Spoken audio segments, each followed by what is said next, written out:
Good morning, student, and welcome in Business Studies class of 23rd November 2020. And today, the left out portion of chapter 2 will be started, and that is joint stock companies. हम लोगों ने partnership और sole proprietorship पढ़ चुके हैं. हम लोग पहला था सोल प्रोप्राइटरशिप, देन पार्टनरशिप. अब हम लोग पढ़ेंगे जॉइंट स्टॉक कंपनी.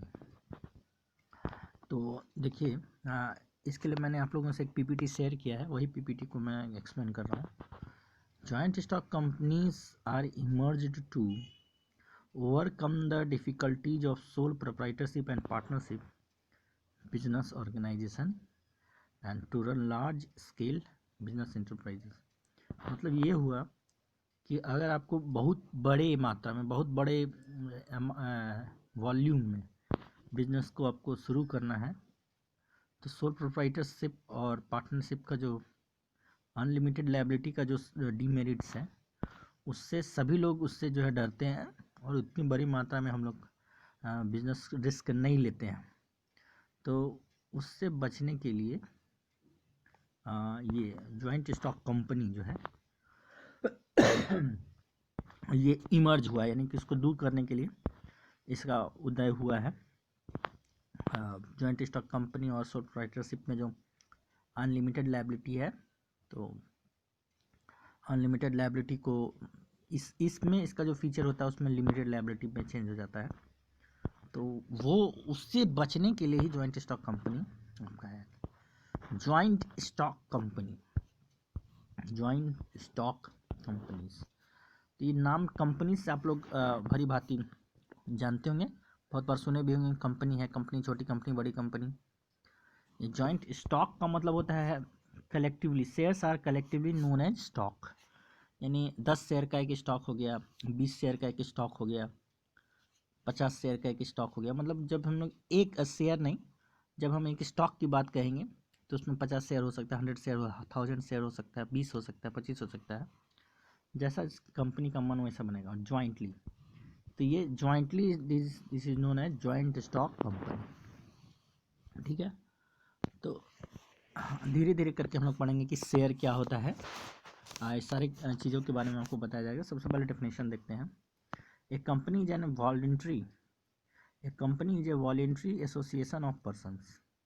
यानी ये व्यक्तियों का समूह है, एसोसिएशन ऑफ पर्सन्स है, हैविंग सेपरेट लीगल एग्जिस्टेंस, जिसका कि अलग से ही वैधानिक एग्जिस्टेंस होता है, परपिचुअल सक्सेशन, और इसका भी लाइफ भी बहुत चलता है, और एक कॉमन सील, इसका एक सील होता है. सील मतलब मार्क होता है, कि जैसे कि आपको एडिडास का मार्क दिखेगा तो एडिडास लिखा रहता है. तो सब कंपनी का अपना एक एक मार्क रहता है. और ये कंपनीज एक्ट 2013 आपको लिखा हुआ यहाँ पे, इसके अकॉर्डिंगली ये डेफिनेशन है. ये एक्ट मतलब होता है कानून. ये भारत की संसद में बना गया एक कानून.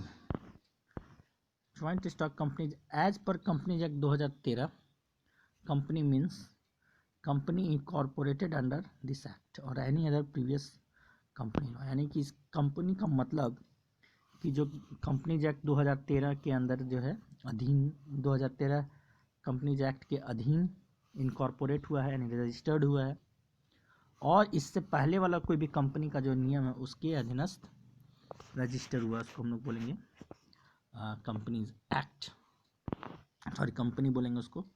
और ये सारा कंपनीज आपको एक्ट प्रीवियस कंपनी लॉ दिया हुआ 1866 का है, 1882 का है, 1913 का है, देन 1956 है, और उसके बाद 2013 है. अब आइए एक फीचर्स, इसका क्या गुण है जिसके लिए कंपनी जो है जाना जाता है. इसका क्या गुण है? सबसे पहला गुण है कि आर्टिफिशियल पर्सन है.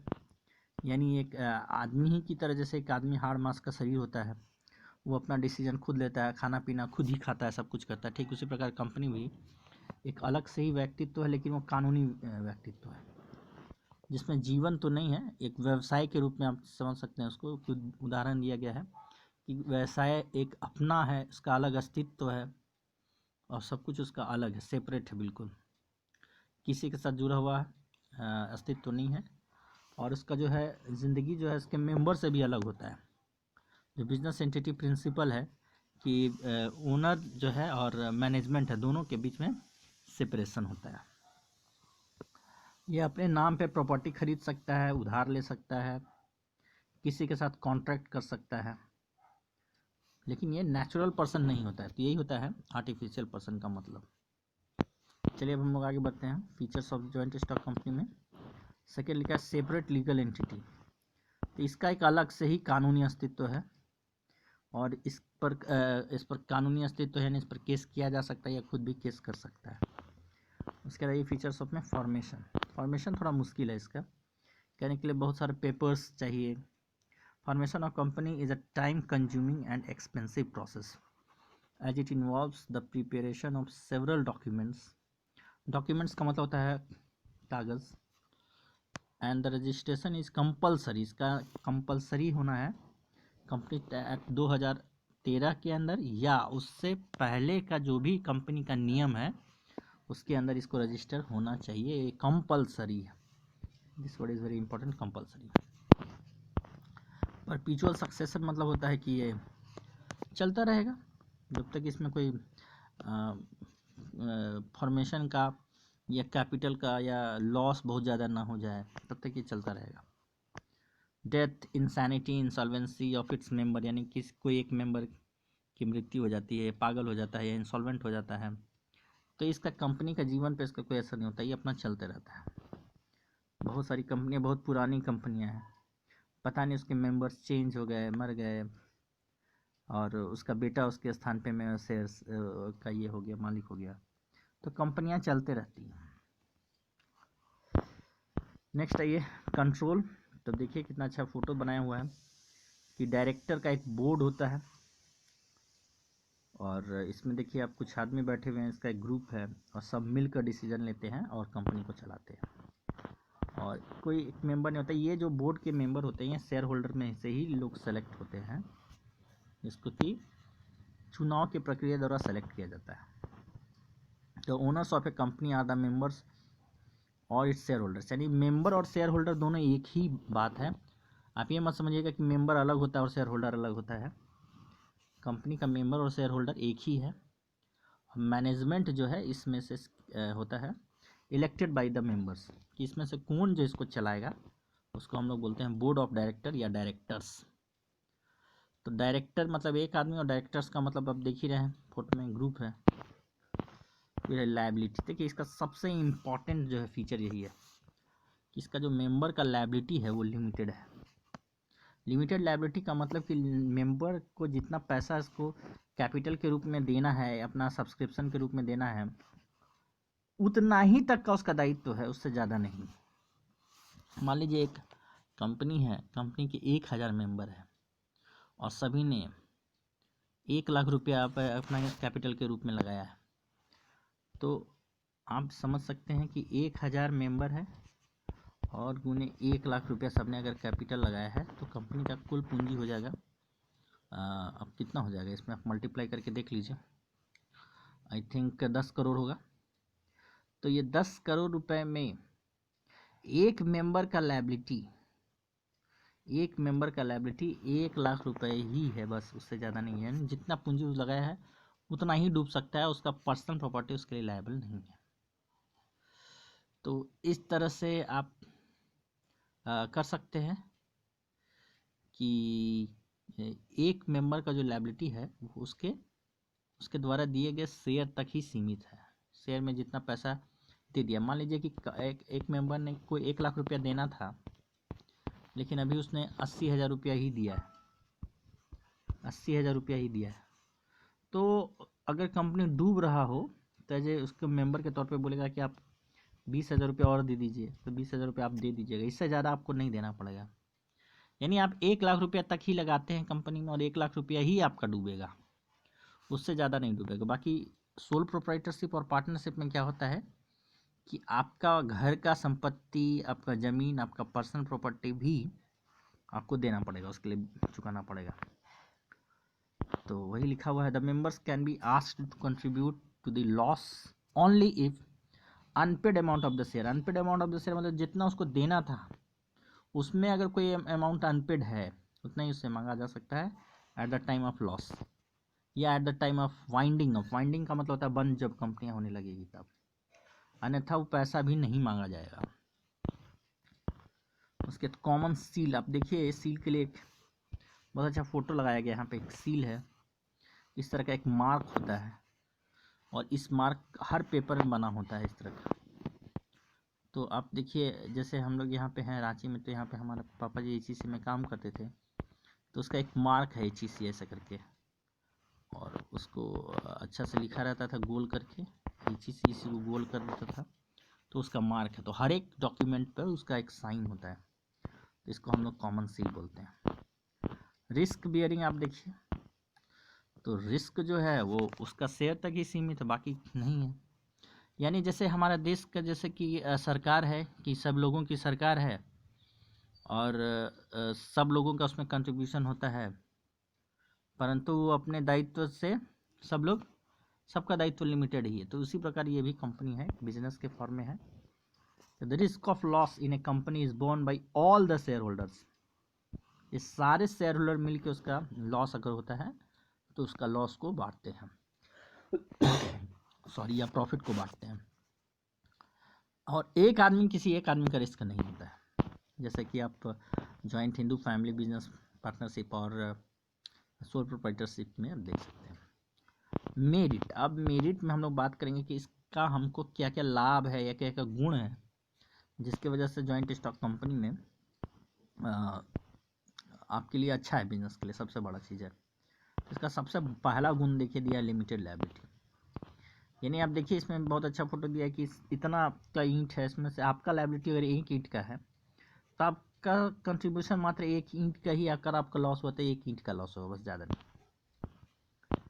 देना। ये आपको ट्रांसफ़र ऑफ शेयर्स, शेयर्स क्या होता है इसके बारे में बता दूं मैं कि कंपनी की पूंजी बहुत बड़ी होती है, इसमें एक आदमी ने जितना कंट्रीब्यूट किया है वो कंट्रीब्यूट जो है उसको शेयर कहते हैं, वो शेयर्स ही होता है बस, और कुछ नहीं। और वही शेयर का मतलब ही होता है हिस्सा, यानी कि पूरी पूंजी में उसका एक हिस्सा। जैसे कि मान लीजिए जैसे कि फोटो आपने देखा कि इतना बड़ा आपका वॉल्यूम है 10 लाख करोड़ का, अगर आप किसी आदमी ने 1,000 रुपया का शेयर खरीदा है तो उसका कंट्रीब्यूशन ओनली 1,000 रुपया का ही होगा।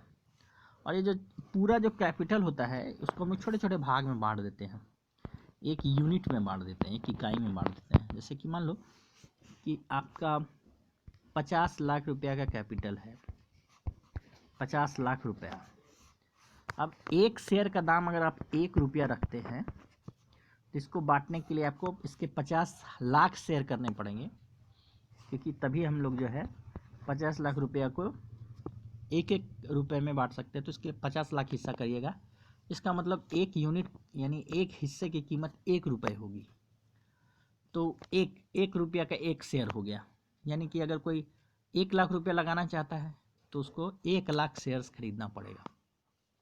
तो 1 लाख शेयर्स अगर खरीद लेगा तो हम लोग जानते हैं कि कोई चीज़ खरीदेगा तो उसके बदले में 1 लाख रुपया देगा, यानी उस व्यक्ति का जो शेयर है वो 1 लाख शेयर का मालिक है, यानी 1 लाख रुपए का मालिक है। किसी ने अगर 1,000 रुपया 1,000 शेयर्स खरीदा तो 1,000 शेयर का वो मालिक है, और उसका जो है उसका अमाउंट उसने दिया 1,000 रुपये बस। ठीक इसी प्रकार अगर 50 लाख रुपए को अगर हम लोग 10 रुपये के शेयर में बांट दें, यानी एक शेयर का कीमत अगर हम 10 रुपया रखते हैं तो इसके 5 लाख टुकड़े करने पड़ेंगे, और एक टुकड़े की कीमत होगी 10 रुपया, तो उसमें एक शेयर का कीमत 10 रुपया हो जाएगा। तो हम लोग जानेंगे कि 5 लाख गुने 10 यानी 50 लाख रुपया का वो उसका पूरा पूंजी है। तो इसी को कहते हैं शेयर्स।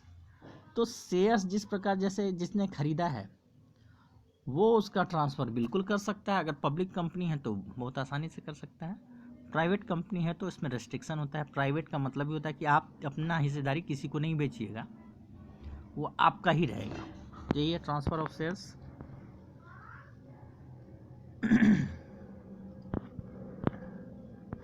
यहाँ पे आप देखिए लिखा हुआ है कि the investors are attracted to purchase the shares of companies as it can be converted into cash at any time, यानी कि इसको हम लोग कभी भी बेच सकते हैं शेयर मार्केट में। अगर हमने किसी पब्लिक कंपनी का शेयर खरीदा है तो हम लोग उसको बेच सकते हैं। परपेचुअल एग्जिस्टेंस का मतलब होता है, आप देखिए ये चलता रहेगा, will continue exist even if all members are die, अगर सारे मेंबर भी मर जाएं, बोर्ड ऑफ डायरेक्टर जिंदा है तभी ये चलेगा। और ये केवल लिक्विडेटेड होगा आपको, यानी लिक्विडेट का मतलब होता है बंद होना, ये कंपनी के नियमों के अनुसार ही बंद होगा। और आप सोच सकते हैं कि अगर सारे मेंबर मर जाएं तो इसका मालिक सरकार हो जाएगा। जैसा कि होता है कि अगर मान लीजिए किसी का प्रॉपर्टी है, ज़मीन है, और उसके सारे लोग एक्सीडेंट में मर गए, उसका जो है कोई है ही नहीं अब, तो उसका मालिक सरकार हो जाता है। ठीक, उसी प्रकार यहाँ पे जो है सरकार चलाने लगेगी वो कंपनी को। उसका दूसरा जो है चौथा गुण आपको देखते हैं स्कोप ऑफ एक्सपेंशन, यानी ये बढ़ सकता है, बहुत ज़्यादा भारी मात्रा में इसको बड़ा मात्रा में बढ़ाया जा सकता है। अब जितनी बड़ी बड़ी कंपनियां, जितना बड़ा मैन्युफैक्चरिंग यूनिट है, वो सब कंपनी के शेप में होती है, क्योंकि वहाँ लायबिलिटी लिमिटेड है। नेक्स्ट है प्रोफेशनल मैनेजमेंट, यानी कंपनी का सबसे बड़ा गुण है कि इसको मैनेज करने के लिए अच्छे अच्छे लोगों को चुना जाता है, पढ़े लिखे लोगों को चुना जाता है, जिसका कि मैनेजमेंट के फील्ड में एक्सपीरियंस है, डिग्री है, पढ़ाई है, उन्हीं लोगों को चुना जाता है और हम लोग उसको बोलते हैं बोर्ड ऑफ डायरेक्टर्स। लिमिटेशंस का मतलब होता है इसकी क्या क्या सीमाएं हैं, यानी इसका क्या क्या अवगुण है। देखिए एक बहुत अच्छा फोटो बनाया गया, ये इसका मतलब था ये नीचे डाउन, इसमें क्या क्या अवगुण है। तो पहला सबसे बड़ा इसका अवगुण है कि इसको बनाने बड़ा मुश्किल है। आप देखिए इसमें ये फोटो से ही आपको समझ में आएगा कि कितना उसका उलझा हुआ है।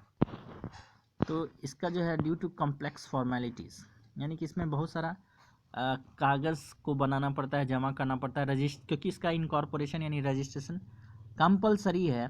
तो किसी एक व्यक्ति को बनाने के पहले सारा पेपर्स को करना पड़ेगा और उससे रजिस्टर करवाना पड़ेगा। तो एक बहुत बड़ा और बहुत कठिन जटिल प्रक्रिया है, इसीलिए सामान्य लोग इसको नहीं करते हैं। सामान्य लोग पार्टनरशिप और सोल प्रोप्राइटरशिप छोटा सा बिजनेस होता है जो हम लोग कर सकते हैं, जिनमें रजिस्ट्रेशन की अनिवार्यता नहीं होती है। नेक्स्ट आता है लैक ऑफ सेक्रेसी, इसलिए बोला जाता है कि भाई इसका जो है each public company should publish their accounts, यानी कि हर एक पब्लिक कंपनी को अपना अकाउंट को दिखाना पड़ेगा पब्लिक को, रजिस्ट्रार ऑफ कंपनी यानी सरकार को भी दिखाना पड़ेगा। तो इसमें कोई सेक्रेसी नहीं होता है, सही बात है, क्योंकि लोगों का जो ग्रुप है वो सब इसको चलाता है, तो इसमें कोई सेक्रेसी नहीं होता। लेकिन इसमें भी सेक्रेसी होता है। ये बात है कि कुछ बातों के लिए सेक्रेसी नहीं है और कुछ बातों के लिए हमेशा सेक्रेसी मेंटेन किया जाता है। अच्छा, तो ये इसका एक अवगुण है लैक ऑफ सेक्रेसी।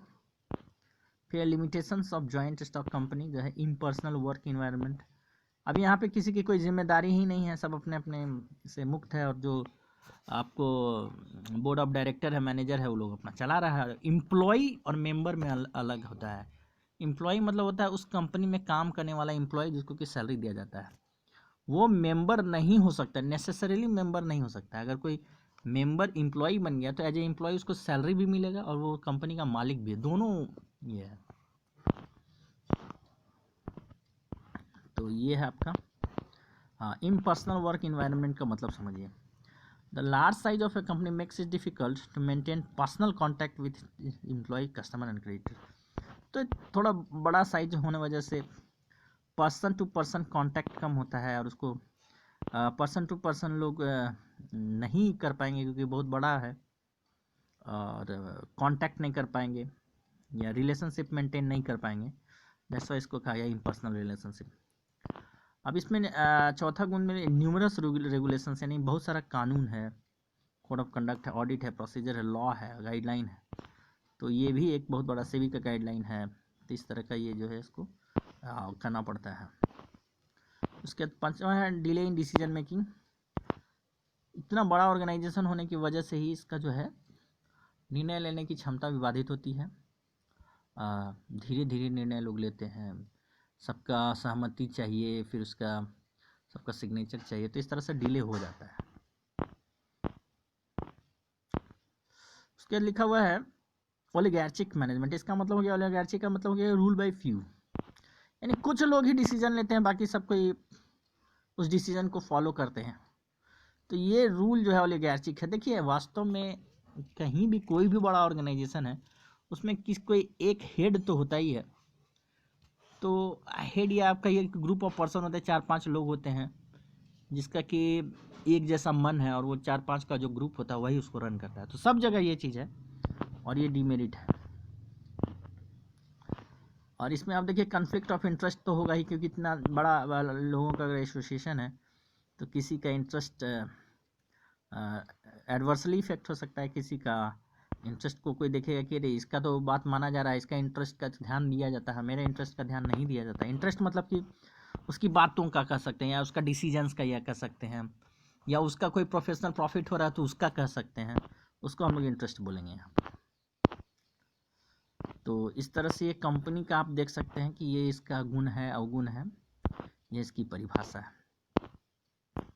अब हम लोग थोड़ा आगे चलते हैं, थोड़ा सा इसके बारे में चर्चा करते हैं और आज का क्लास यहाँ पर समाप्त करेंगे। हम टाइप्स ऑफ कंपनी को लेकर चलते हैं।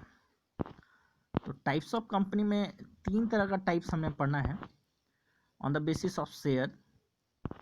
प्राइवेट कंपनी देख रहे हैं आप, पब्लिक कंपनी और 1 पर्सन कंपनी, ये थर्ड वाला। तो ये प्राइवेट कंपनी में आप देखिए ये फोटो दिया गया है कि इसमें लिमिटेड मेंबर होते हैं। पब्लिक का मतलब ये था कि इसका जो है मेंबर अनलिमिटेड है। अनलिमिटेड कहने का ये नहीं है कि जैसे नंबर लाइन में अनलिमिटेड होता है वैसा नहीं, मतलब ज़्यादा है।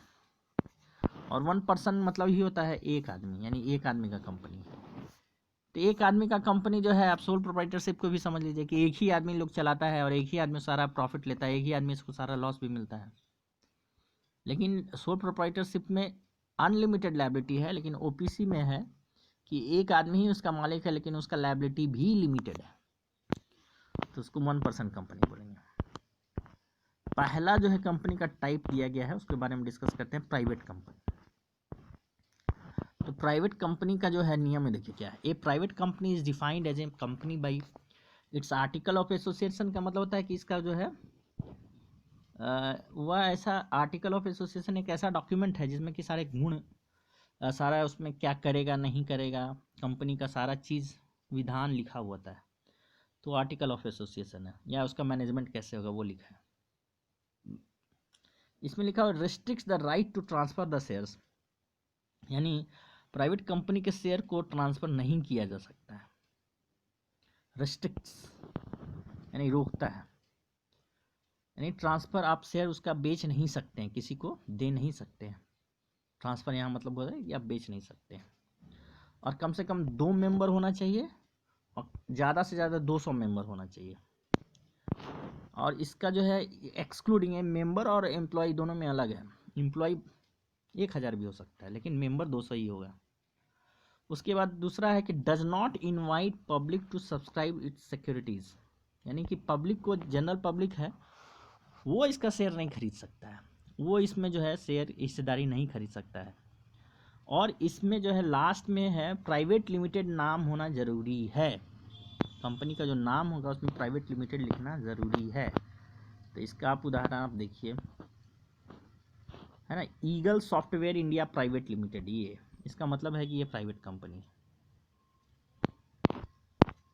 यानी नाम के अंत में प्राइवेट लिमिटेड लिखना ज़रूरी है। अब इसमें कि प्राइवेट कंपनी को क्या क्या प्रिविलेज मिलता है। अगर कोई प्राइवेट कंपनी और कोई पब्लिक कंपनी है तो आप समझ जाइए कि पब्लिक कंपनी यानी उसका साधारण जनता से उसका जो है संबंध है। तो साधारण जनता से अगर संबंध है तो साधारण जनता के नियमों, साधारण जनता के हितों का रक्षा के लिए उसको सारे कानूनी रूल्स को फॉलो करना ज़रूरी है, सारे कानूनी नियम का पालन करना ज़रूरी है।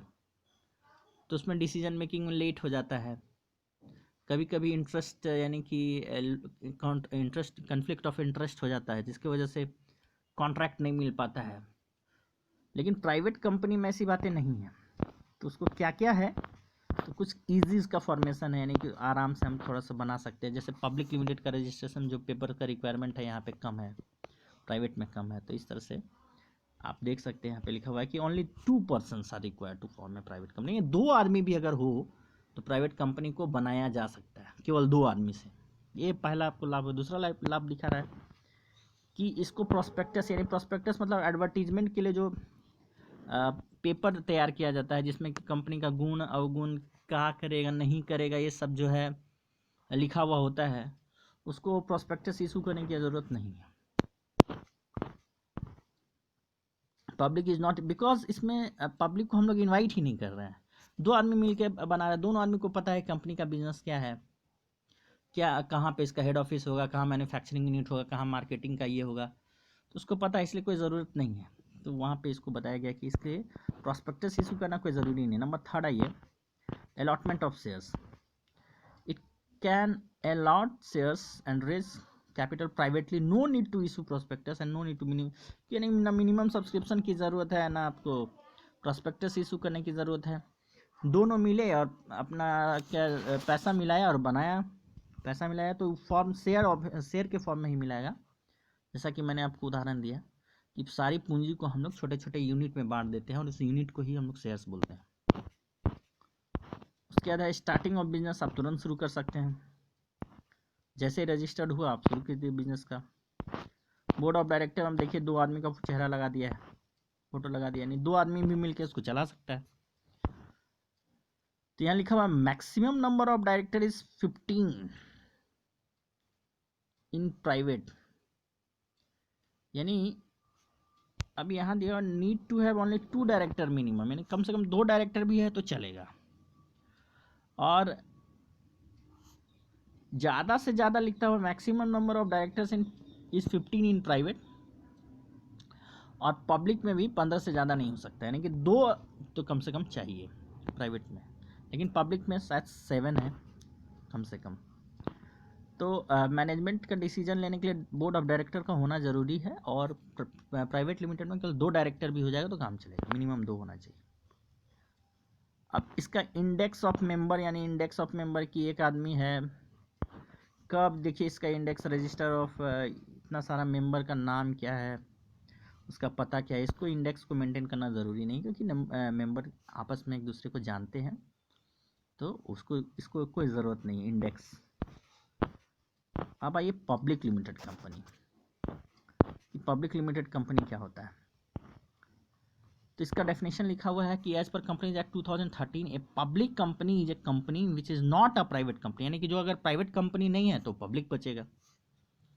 इन other words it has no restriction on the rights of members to transfer of shares, यानी कि हर आदमी जो है शेयर बेच सकता है, क्योंकि इसका पब्लिक कंपनी का मालिक भी पब्लिक ही होता है। तो पब्लिक होता है तो पब्लिक का चेहरा कोई नहीं, कोई भी पब्लिक हो सकता है, तो इसमें जो है अपना शेयर आप किसी को भी बेच सकते हैं। लेकिन प्राइवेट में क्या है कि आप अपना शेयर नहीं बेचिएगा, उसका जो है वो उसको रेस्ट्रिक्ट करता है उस राइट को।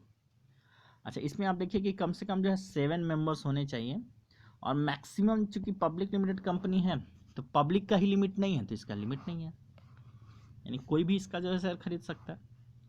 And permits to make any invitation to the public, यानी कि आपको जनरल पब्लिक को इनवाइट करना पड़ेगा शेयर खरीदने के लिए, कि आप आइए, साधारण जनता को निमंत्रण दिया जाता है कि आप आइए और इस कंपनी का फॉर्मेशन हो रहा है, ये कंपनी अस्तित्व में है, आप इसका शेयर खरीदना चाहते हैं आप खरीदिए। तो यही पब्लिक लिमिटेड है। अब public limited a private company which is the subsidiary of a public company is treated as public company. अगर कोई प्राइवेट कंपनी और सब्सिडियरी है, सब्सिडियरी आप लोग हायर क्लासेस में पढ़ेंगे, सब्सिडियरी का मतलब होता है सहायक, और अगर किसी पब्लिक कंपनी का सहायक है तो भी वो जो है पब्लिक लिमिटेड कंपनी कहलाएगा। अब आइए ओपीसी, यानी 1 पर्सन कंपनी किसको बोलेंगे, इसको शॉर्ट में ओपीसी बोलते हैं। देखिए इसमें एक ही आदमी है। OPC means a company with only 1 person as its member, यानी इसका एक ही आदमी होता है, जिसको कि सेक्शन 3/1 में कंपनीज एक्ट 2013 में आपको किया गया है। तो I think this is enough for today. आप जो है इसको अच्छा से और पढ़िएगा, जो क्वेश्चंस आपके मन में आएंगे वो मुझे कॉल करके आप पूछ सकते हैं। तो यही कंपनी के बारे में है थोड़ा बहुत जानकारी, जो शुरुआती जानकारी आपको दिया गया है, आप इसको you keep reading it, studying it, learning it. Okay, thank you so much.